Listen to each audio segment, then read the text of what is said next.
So again, welcome to sex trafficking. What's porn got to do with it? First of all, I want to share a little bit with you about our organization. Our vision is a state free of human trafficking, and our mission is creating communities that are actively working to abolish human trafficking.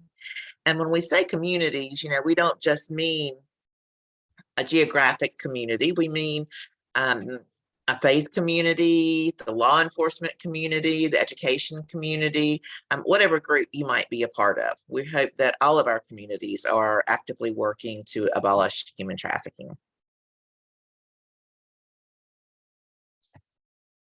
So the ways that we go about that are fourfold. The first is education, like we're doing today. And so we do, as many of you will know, we do webinars every month on a variety of topics that are related to human trafficking. We also do webinars and in-person trainings for groups of professionals, especially those who we think are more likely to encounter potential victims in the course of their daily work. So professionals like law enforcement, social workers, school staff, healthcare providers, mental health care providers, hotel staff.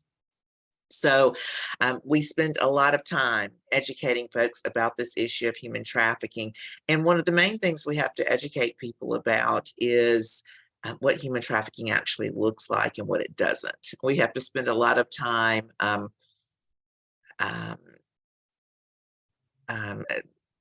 I'm trying to think of a way to say, demystifying, I guess.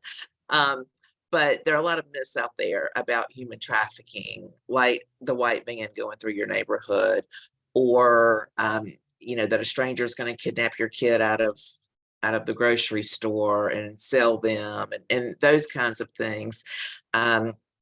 And that's typically not how human trafficking happens. So we need to educate all of these professionals what it really looks like so that they can identify actual victims. The next thing that we are very engaged in is collaboration. As you can imagine, human trafficking is such a huge issue that no one agency or organization could hope to address it alone. And so we're a part of several different collaborations. The first that we joined very early on was the North Carolina Coalition Against Human Trafficking. We've been a part of that since our beginning. And I personally and our nonprofit gained so much from that organization through networking and learning from others across the state about the issue and from just different disciplines, that we thought it would be helpful to actually have that type of a coalition on a local level. So we started the Pitt County Coalition Against Human Trafficking back in 2016. It has been incredibly valuable to our local community. And if your community does not have a coalition or a task force or some group, a group of folks that are collaborating on the issue of human trafficking, and you'd like to start one, I hope you'll let me know, because we would love to help you. The third is legislation. So North Carolina's statutes are okay in terms, if you're looking at it relative to other states in the country. There, of course, is room for improvement. And so we are engaged in educating our legislators about improvements that are needed both on the state and the federal level in our legislation. And the fourth thing here is fair trading. And so I hope that many of you are familiar with the issue of fair trade certification. And what that means is that if a product has that fair trade logo on it, it means that all of the people who are involved in harvesting or in producing that particular product were paid a fair living wage. It means it's child labor free, slave labor free. It's something that we can be proud to purchase. So that's a little bit about us and what we do. So we're going to jump in. How many of y'all have ever heard this phrase before? Pornography is a victimless crime. I bet a lot of you have, but we're going to learn today. If anyone on this webinar believes that to be true, I hope by the end of the webinar you'll be convinced it's not true.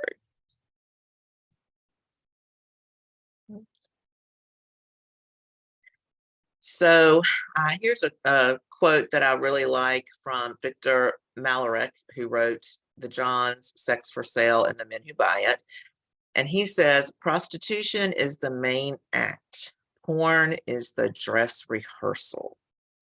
So it is the stance of our organization and others that pornography is what leads to purchasing sex, which is what his quote is saying. So what is human trafficking exactly? This definition here is from the Trafficking Victims Protection Act, which was passed in 2000. That was the first legislation, federal legislation here in the US that defined human trafficking and created funding to provide services to victims, and also provided for consequences for the perpetrators. So I'm going to read it. I'll try not to make it too painful. The recruitment, harboring, transportation, provision, or obtaining of a person for the purpose of a commercial sex act induced by force, fraud, or coercion, or in which the person performing the act is under age 18. So, the important things here are all the different methods that someone could potentially be a sex trafficker: the recruiter, the landlord, or the restaurant. Excuse me, it could be a restaurant, but the hotel staff, the taxi driver, any number of people could be involved in the trafficking of someone. So what we're looking at here is for the purpose of a commercial sex act. So a sex act in which something of value is exchanged, not necessarily money, something of value. And in which, if the person is an adult, you have to prove force, fraud, or coercion. But if they're under age 18, you don't have to prove force, fraud, or coercion. They are automatically assumed to be a victim.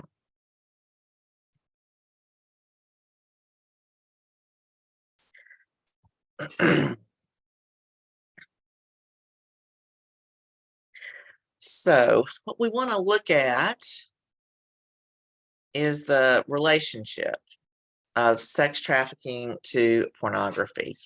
And so there are three main ways that they're related.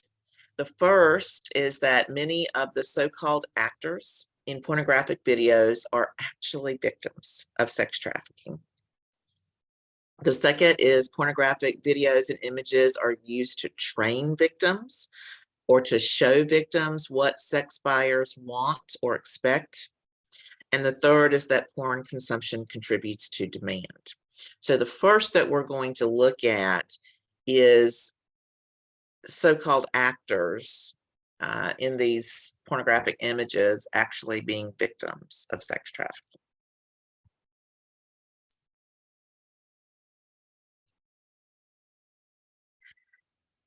So you all may have heard of various porn sites. The one that is most famous is Pornhub, and it is located in Canada.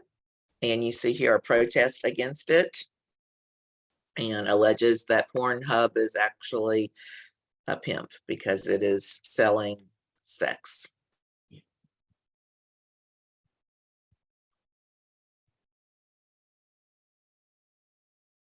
So here is a quote from Jan, who is a former porn performer who now is working on, spreading awareness about the harms of the porn industry and helping other porn performers get out. But here's what she had to say.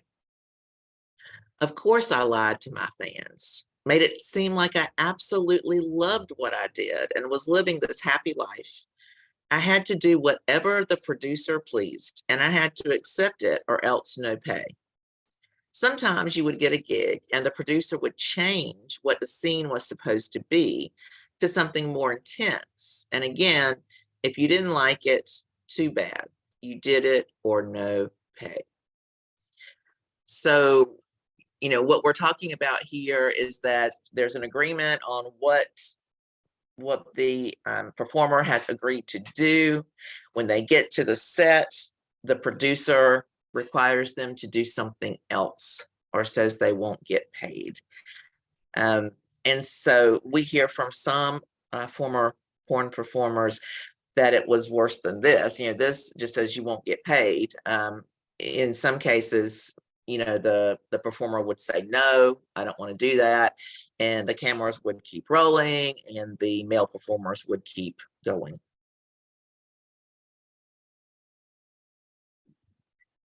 So in the case of Jewel Baraka, she was a teenager at the time that she was trafficked in pornography. She says the brutality of those 3 years of being trafficked in porn nearly killed me. And she has spoken out publicly also about the issue of how abusive the porn industry is. So I encourage you to look her up and learn more about her story.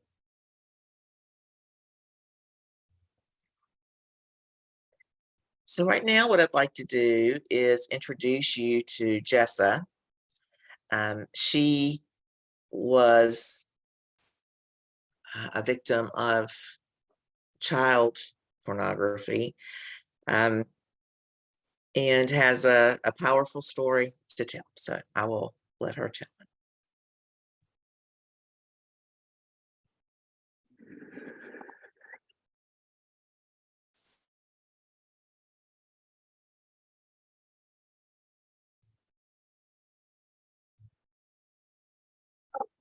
Nervous. A little.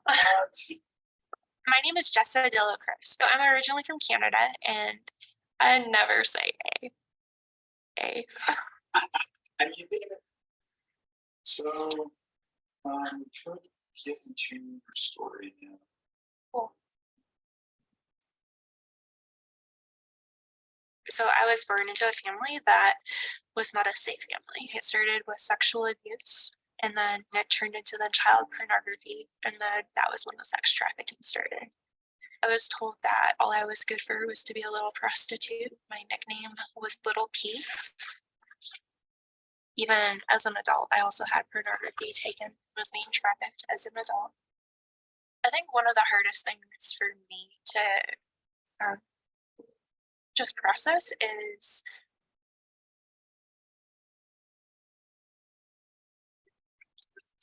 I'm sorry. So like being in a cage and being on sets and having to do things that I can't even believe I did. Having guns pointed at me and people telling me that if I didn't keep doing what they told me to do, that I would be shot.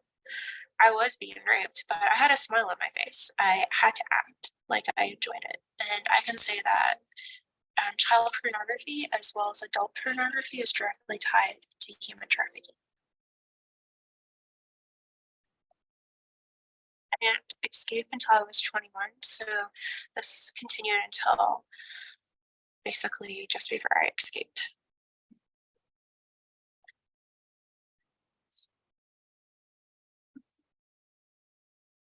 I think it was in 2010, I received notification that my pornography was found on the internet. And talking to my investigators, talking to my officers and detectives, just finding the listings where they were finding that, and then finding out that the IP addresses were changing, and realizing that even though I am physically free, my imaging is still being sold. And in many ways, even when I let my mind go there, I feel like I'm being raped and exploited still, because they're still making money off of my pain and my trauma and my humiliation. I still get scared that some of my individuals who have viewed my pornography will recognize me, but as the years have gone on, that's gotten less and less, and I feel like I can walk around with much more confidence, and that does not need to define who I am today. So John was a huge part in teaching me what real love was supposed to be and is, and it's possible to experience real love. My goal is to help people who have been through horrific stuff and are wanting to take steps into this big world that they are starting to engage with for the first time. Some of the things that I've learned about love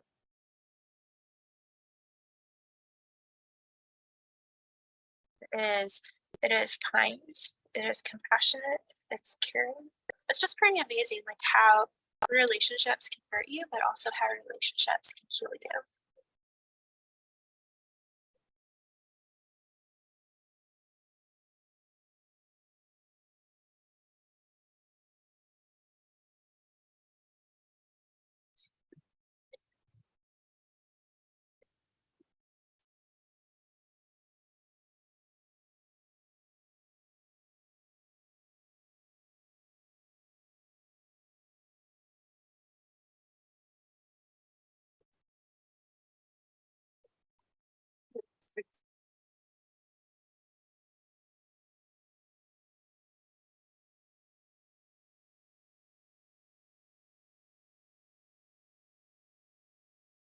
Hi there.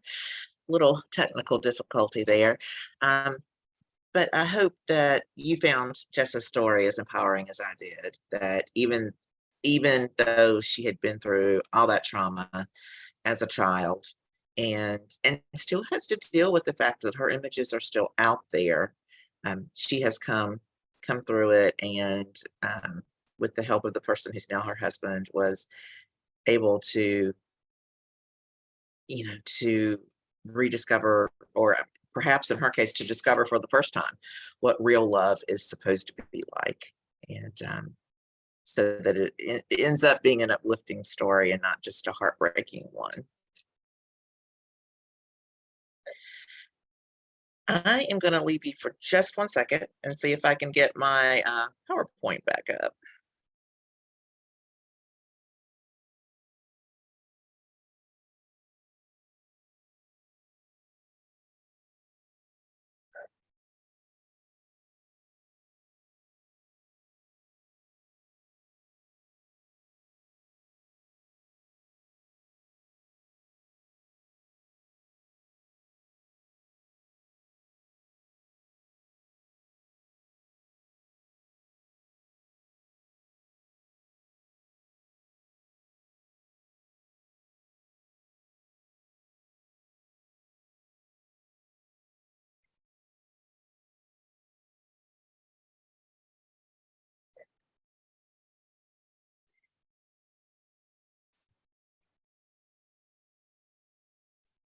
Okay. Thank you for your patience there. Um, I wanted to share with you this documentary called Not Just Pictures, which is about exactly what Jessa was sharing. It's about minors who were trafficked through pornography and the continued trauma that they deal with, knowing that those images are out there, that there's no way they can ever get them all down, and the fear that someone might even recognize them from that. So this documentary was actually produced by Dr. Sharon Cooper, who many of you may recognize that name. She is a powerhouse in this field, and she's ours. She's from here in North Carolina.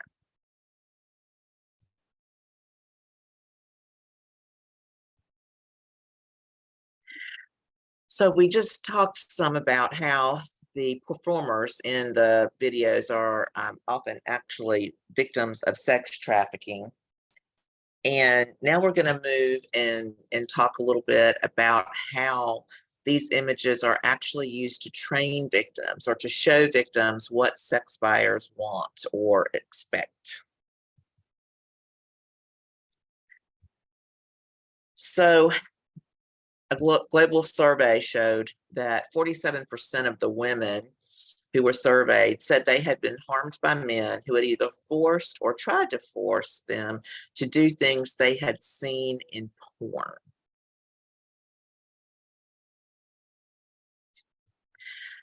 So would like for you now to meet Lexi, and just another incredibly strong person.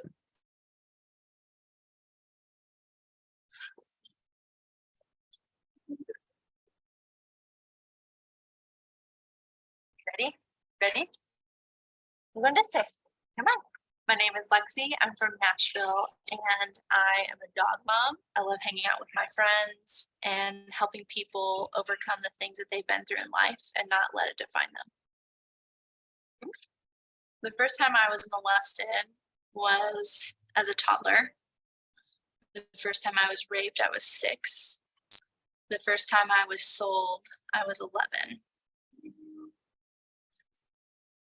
After that first experience of being sold, he kind of gave me a hug and he said, "You're going to make me so much money." And I didn't know what that meant. I just kind of went back over to my grandparents' house. And then he invited me over a different day. They had a camera set up and basically him and his friend essentially gang raped me for probably an hour. And film the whole thing.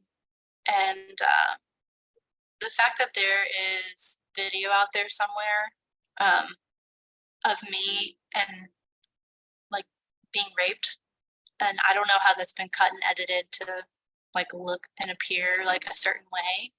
The thing that went through my mind was, are people going to see this? Is my family going to see this? And the people I care about the most, it always felt like a possibility in the back of my mind.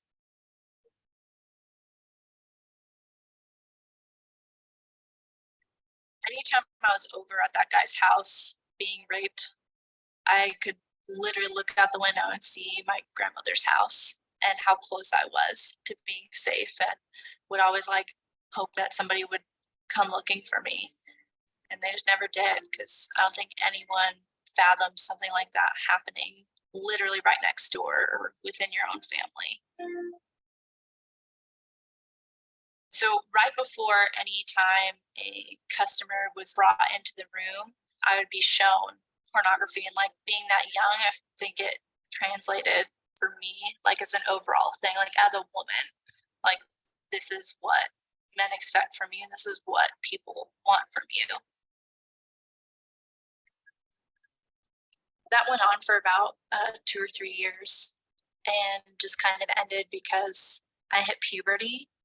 And it was actually the last summer of it happening was the most violent, because a lot of the men were a pedophile clientele. It was a whole nother level to experience rejection from people that were abusing me. So it's I'm not even good enough for these people that literally don't care at all.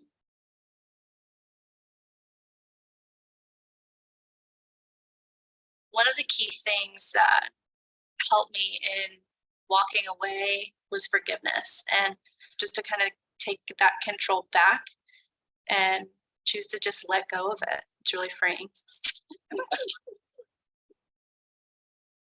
I no longer believe that my purpose is to be a commodity for men at all. And the way I see my purpose now is for others and to help other people overcome the stuff that's happened to them. Things now are amazing. I'm more free than I ever thought that I would be. Gosh, I never even thought I'd be here. I never thought anybody would want me after everything I've been through.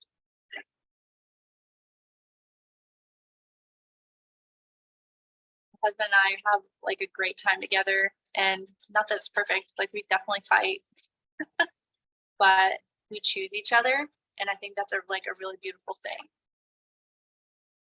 I'm really happy right now, and I'm not just happy, but I feel like I have true joy.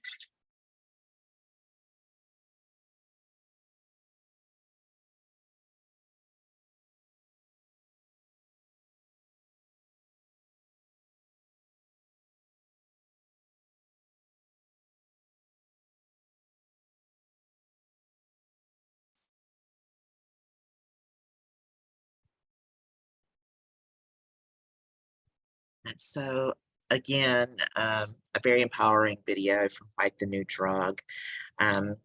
where, as she said, she's not going to let her past define her.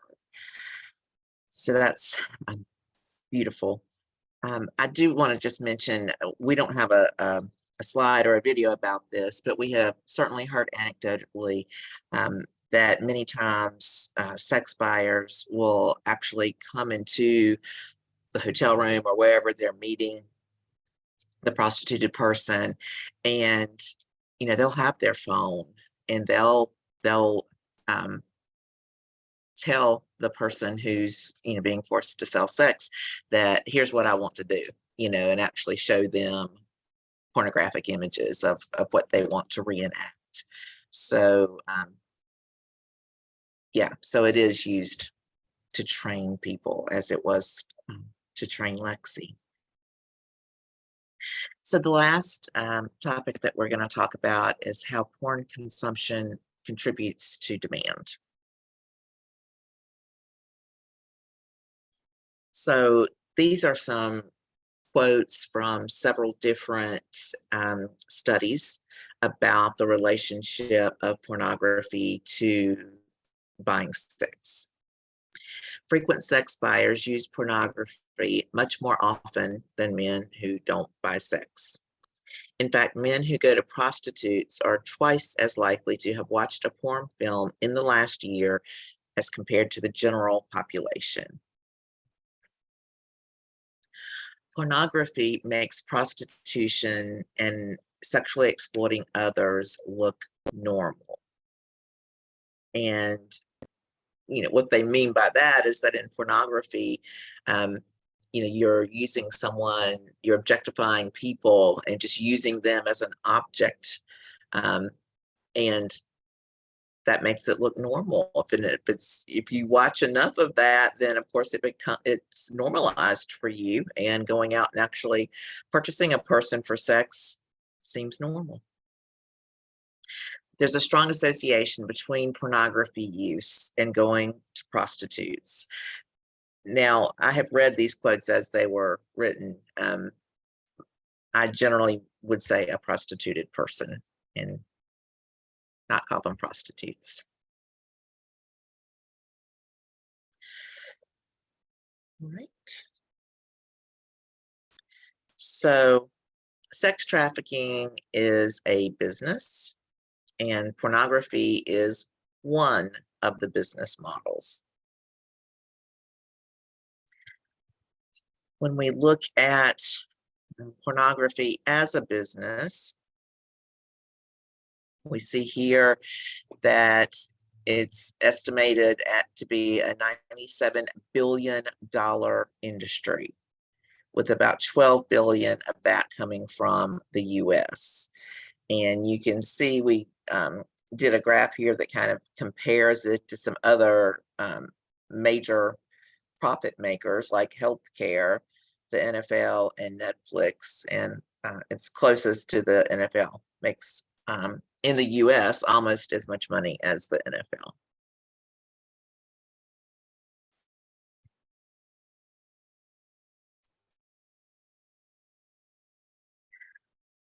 So this is research from Pornhub themselves, and wanted to share with you that they have a list here from 2019 of when people go to Pornhub, what are they searching for the most? And you see the top one there is amateur. And so we can gather from that several things. Amateur generally is going to mean you're dealing with younger people, right? Amateur also means that, and that some of you are familiar with the venue that Pornhub is, which is that you can upload things to it. And so you can have a sex act that's committed, it's recorded, and you can upload it to Pornhub.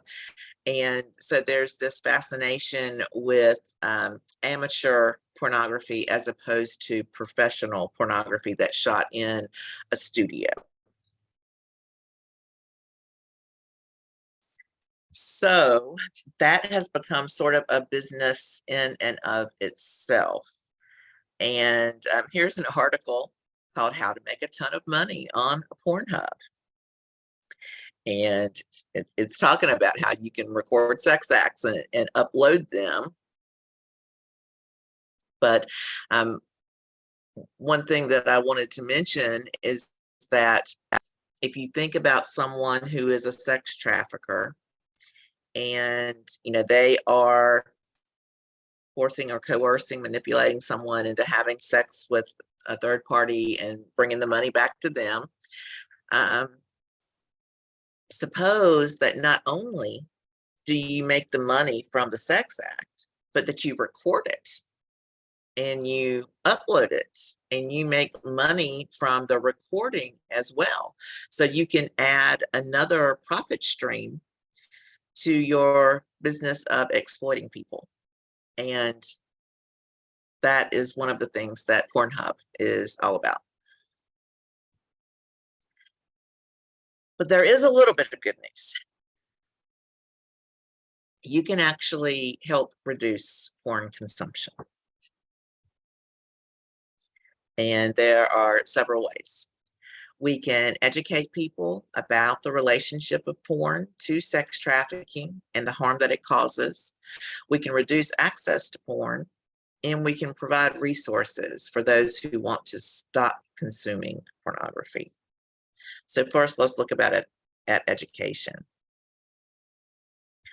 So one of the things that is so important is to stop people from ever wanting to watch porn. And the way to do that is to start educating kids young that pornography is not something fun, that it's something that can harm them and something they want to stay away from.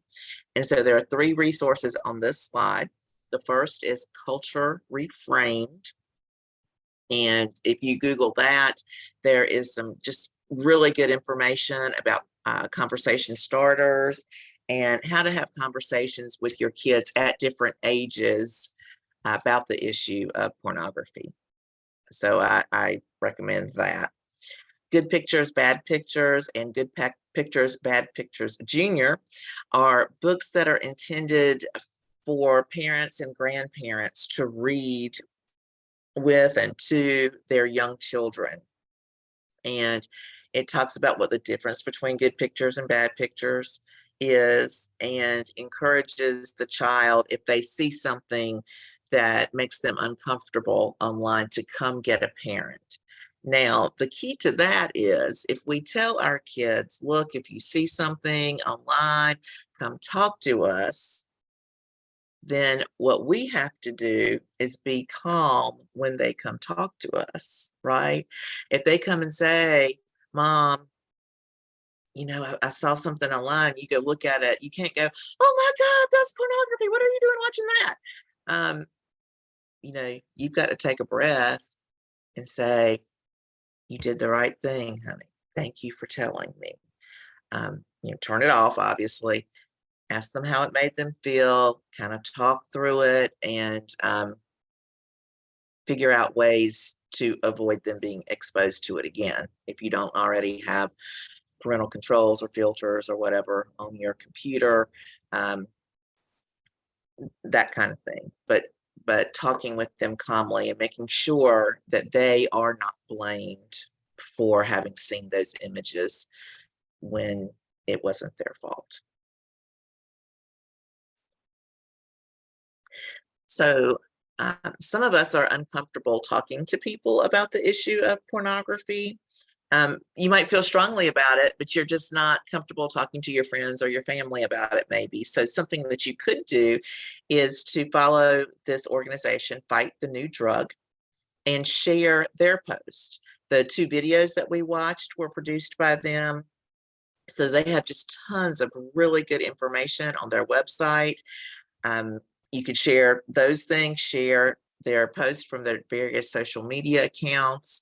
And that might be an easier way for you to educate people than if you're uncomfortable talking to them directly.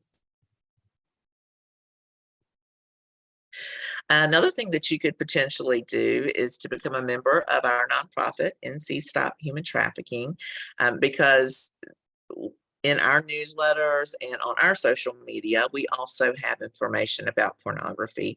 Not only pornography, obviously, because we are fighting all different kinds of human trafficking, but we'd be delighted to have you join us as a member. So we talked a little bit about a few different ways to educate people. How can we reduce access to porn?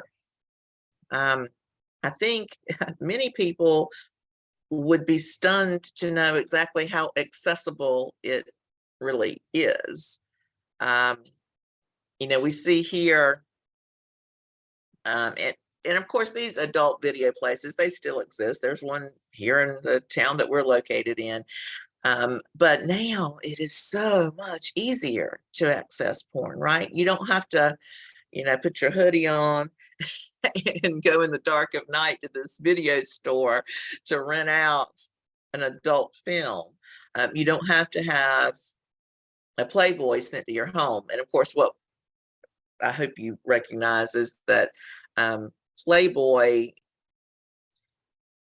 when I was a kid, if a kid found their dad or their big brother's Playboy magazine, that was a big deal, right? In that day. But today's pornography is nothing like that. Those were basically just pictures of nude women. Today's pornography is misogynistic, it's violent, it's humiliating, it's objectifying. It's something that can really damage a person's perspective on sex and healthy sexuality. And so we've gone from having to either go to an adult video store, have a magazine or a video or something sent to your house that might be seen by your neighbors, to now every single one of us, including our kids, has access to porn in our hands, 12 hours a day at least, and probably more. And that's scary. The pornography industry is huge. It has no regulation, and it needs some red tape. So here is a picture of myself speaking with one of my state legislators, and then somewhere in that huge group of people is myself and my colleague Melinda at a conference where we went and spoke to our senators and representatives on Capitol Hill in DC.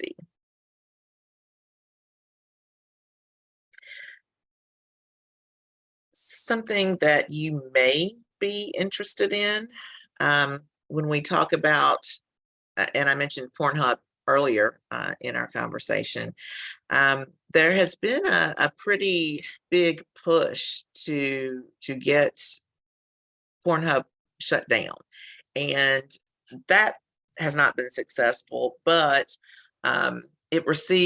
the organization received enough heat that it did change some of its policies, at least temporarily. I'm going to be honest and say I don't know if those changes, are still in effect, but they did take down a lot of the images that were either of minors or were non-consensual. The reason that Pornhub got into so much trouble is because a lot of the images that they were allowing to be uploaded onto their site were images of people that did not know they were being filmed. Like it might have been a boyfriend and girlfriend, and the boyfriend filmed something without her knowledge and then posted it.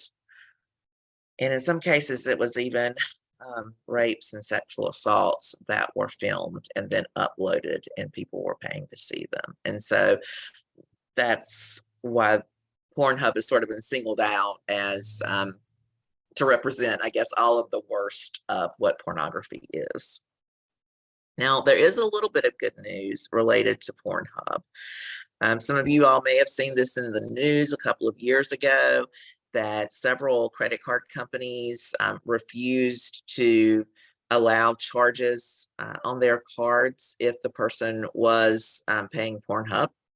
So that's a positive. TikTok very recently, about a month ago, removed Pornhub's account, which is, huge news because, as you know, TikTok right now is just the social media platform for our young people. It's the one they are all flocking to. And not only TikTok, but prior to them, Instagram and YouTube had also deleted Pornhub's accounts from their site, leaving Twitter as the main one that has not deleted them.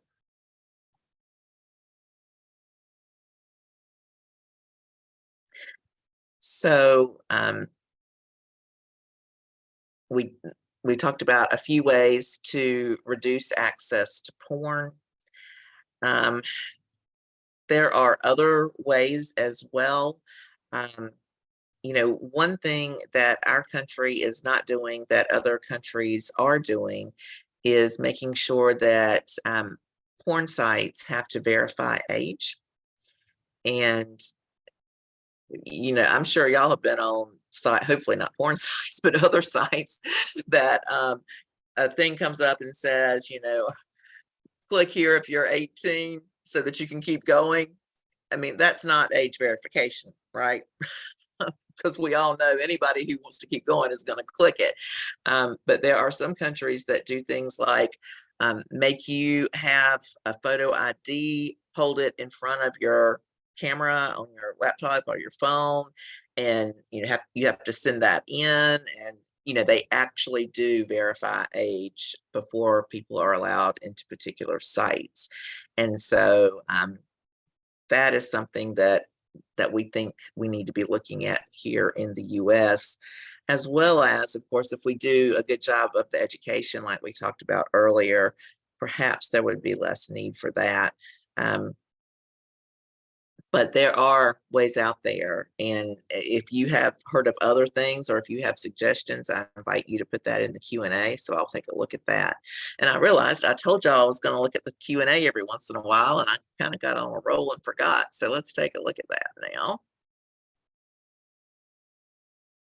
So someone says, how do you find women who are willing to share their stories? Are they compensated in some way?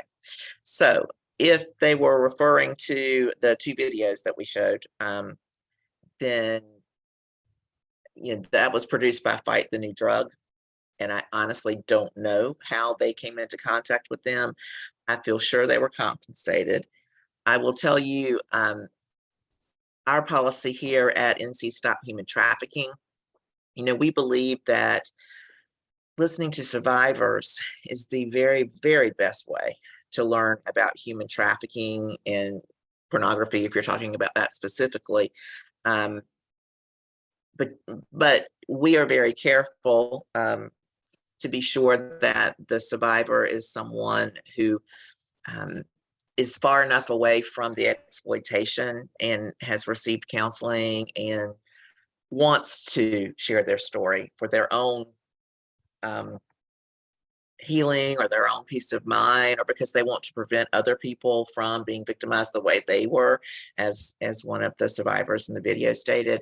But we always pay survivors for anything they do for us. If they come and talk to a coalition meeting, or if they, we had a couple of survivors that spoke to us so that we could put clips into a documentary that we're working on.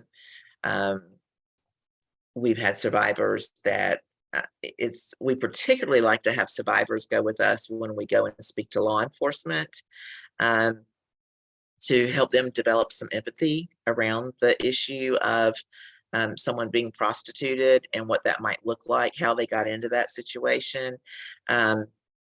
Because I know that when you always see the worst side of people, which is unfortunately what happens to law enforcement, that it could be harder for them to develop some empathy. So we like to have a survivor, if we can, when we're training law enforcement. But my point is, we always pay them, and I think any legitimate nonprofit who is asking survivors to do any kind of speaking or consulting would do likewise. So finally, I'd like for us to talk about providing resources for those who want to stop consuming porn. And so, unfortunately, what we've discovered is that um, accessing pornography can become compulsive. And even though someone wants to stop, they may need help stopping. So let's learn a little bit about that.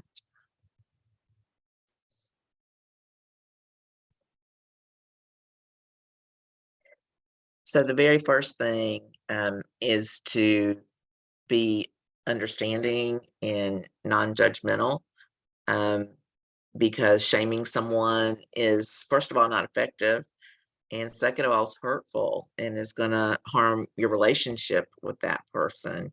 So if you think that you know someone who may have an issue with pornography, just letting them know that you're there, you're willing to listen, and that you would be glad to help them find some resources to help them stop if that's what they want.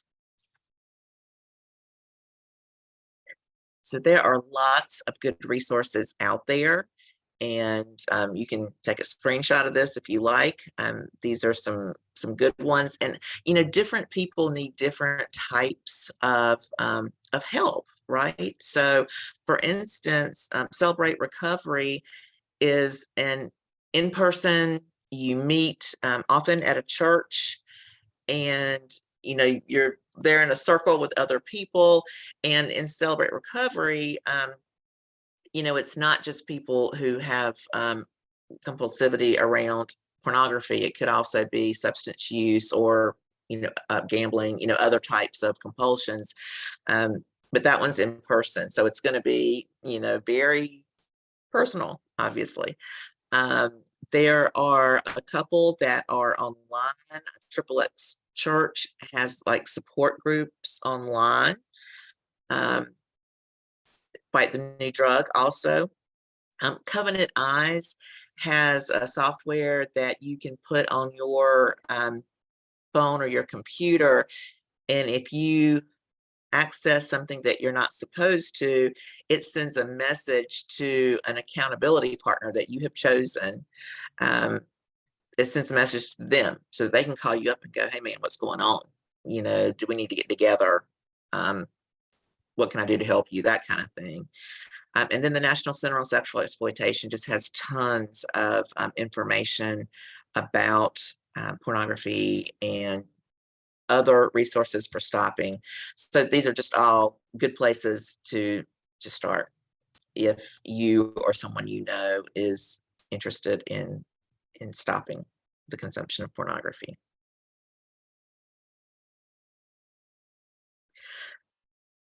So we talked about sort of our three main points, which is that porn is related to sex trafficking. In fact, pornography is a type of sex trafficking. Pornography is a business model, and it's not hopeless.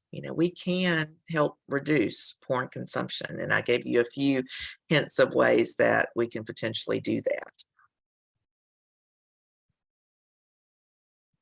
I did want to let you know that we'll be doing another webinar in a couple of months called "How Does Porn Cause Harm?" And so that one is going to basically take a public health approach to pornography, um, and talk about using research, the different ways that it causes harm to both individuals, to relationships, to families, and to society at large. So, I mean, it's not moral, it's not religious. It's all about the facts of the harm that it causes to those four groups of people.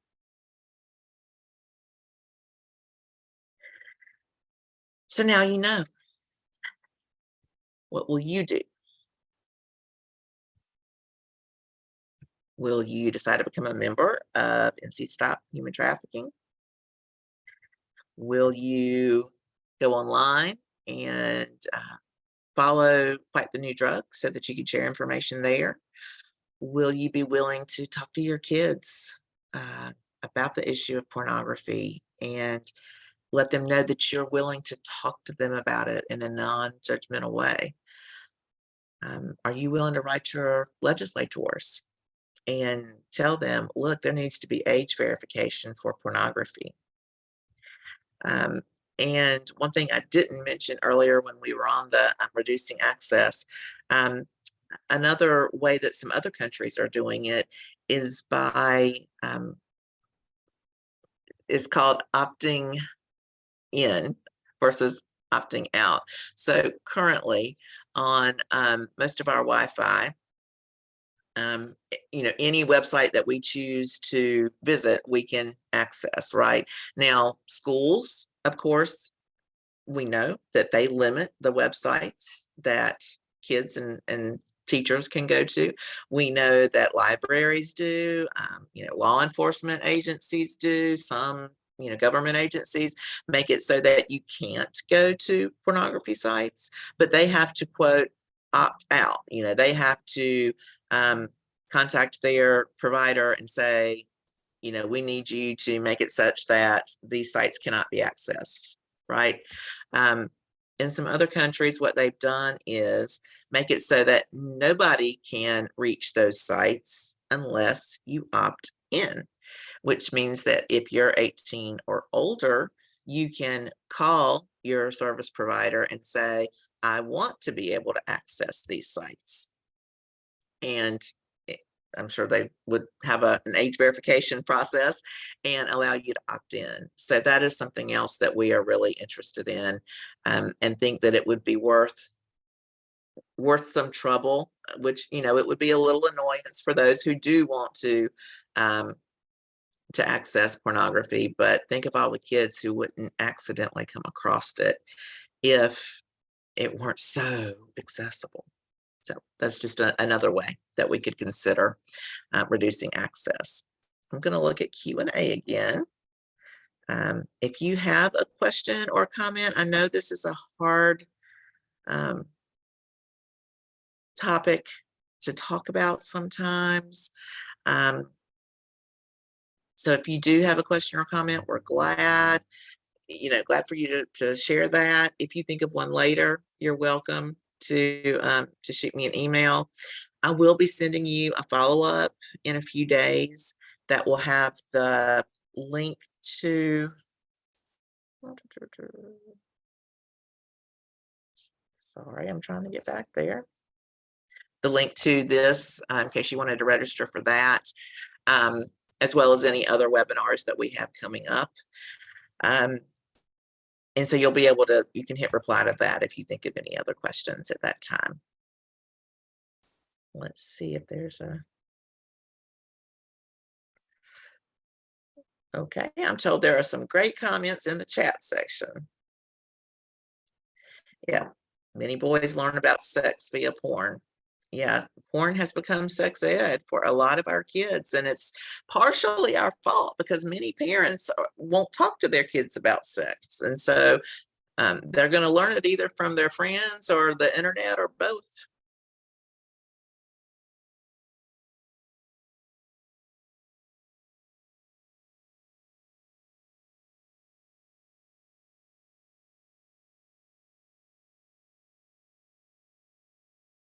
So I'm just looking through the comments now to see if there were any questions or anything here. I am not seeing any additional questions.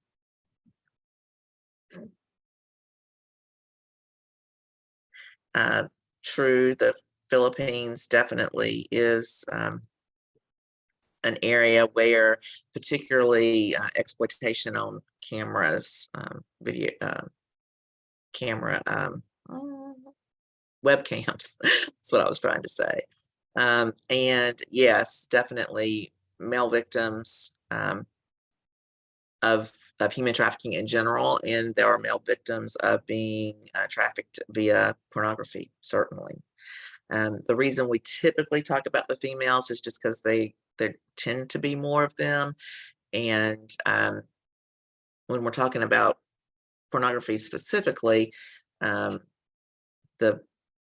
physical damage and the psychological damage is great. Well, it's great on both of them, but particularly on females.